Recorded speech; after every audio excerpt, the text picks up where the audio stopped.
In 1945, at the annual membership meeting at SAJ, the synagogue where bat mitzvah was born, a group of 15-year-old girls came forward and asked, what was the use of our learning to chant the brachot in the Torah for our bat mitzvah ceremonies if we were going to use it only once in our lives? By the 1950s, as more than one half of all conservative and more than 1/3 of Reform congregations in the US implemented the ceremony, questions just like this arose about girls' ongoing participation in worship. Marilyn Moskowitz and Anita Hare described their joint bat mitzvah in 1953 as sort of an experiment. The congregation was trying to decide whether girls could learn enough to be counted in a minyan.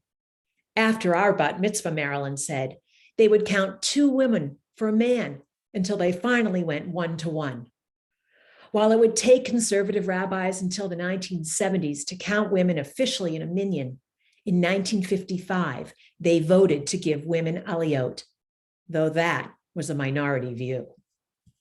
In the 1960s, some rabbis regarded bat mitzvah as a boon. As the ceremonies were typically relegated to Shabbat evenings, rabbis were pleased to see a spike in attendance at Friday night services.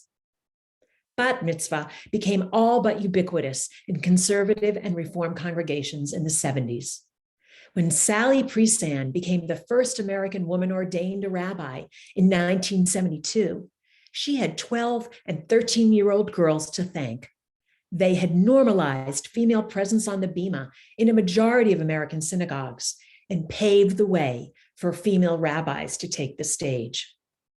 More traditional communities began to mark bat mitzvah publicly as well, though outside Sabbath worship. Some read Torah at all women prayer groups. Others spoke before a mixed congregation after services. Lynn Jacobson Ahrens described her 1970 service at the Iran Hebrew congregation in Skokie, Illinois, in this way. It was a Sunday morning, and all the men were wearing tefillin. The women had on beautiful hats. When it was time for me to read the Haftarah, I came up to the bima while the men sat behind the mechitza. With the women's movement at their backs, bat mitzvah girls and their advocates fought for greater equality.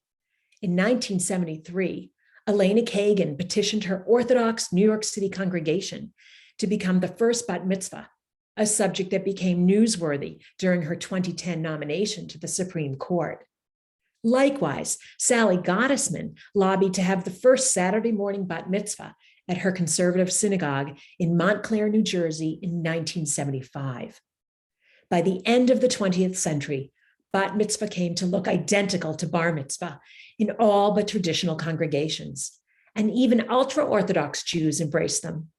In 1993, Chabad Lubavitch created bat mitzvah clubs designed to empower every 11 to 13-year-old girl to become, quote, a strong, smart, spiritual individual who understands there's more to a bat mitzvah than a party, end quote.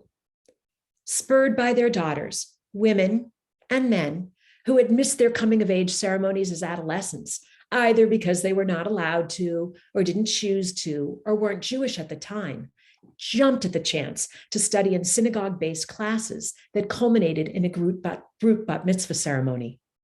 Thousands joined the bat mitzvah bandwagon, converting the traditional coming-of-age ceremony into a midlife ritual affirmation of religious identity. In many ways, Maayan Rosenbaum's bat mitzvah, alongside her twin brother Aviv, just 2 years ago, represents the fulfillment of the egalitarian promise of Judith Kaplan's bat mitzvah. Maayan did not doubt for a moment that she would participate in the Torah service on par with Aviv, including wearing a talit just like her brother. I don't think I would have done more or less had I not done the service with my brother, she said. And I don't think he would have done more if he had not done it with me. The Thursday before the big day, Maayan celebrated her bat mitzvah with her classmates during morning worship at her day school. Like the boys in her class who turned 13, she too wrapped tefillin for the first time. Maayan knew that years ago it would have been considered strange for her to do so. But as she told me, now people are like, oh, It's just a girl wearing tefillin at her bat mitzvah. Please add your story to Maayan's so we can tell a fuller history of bat mitzvah.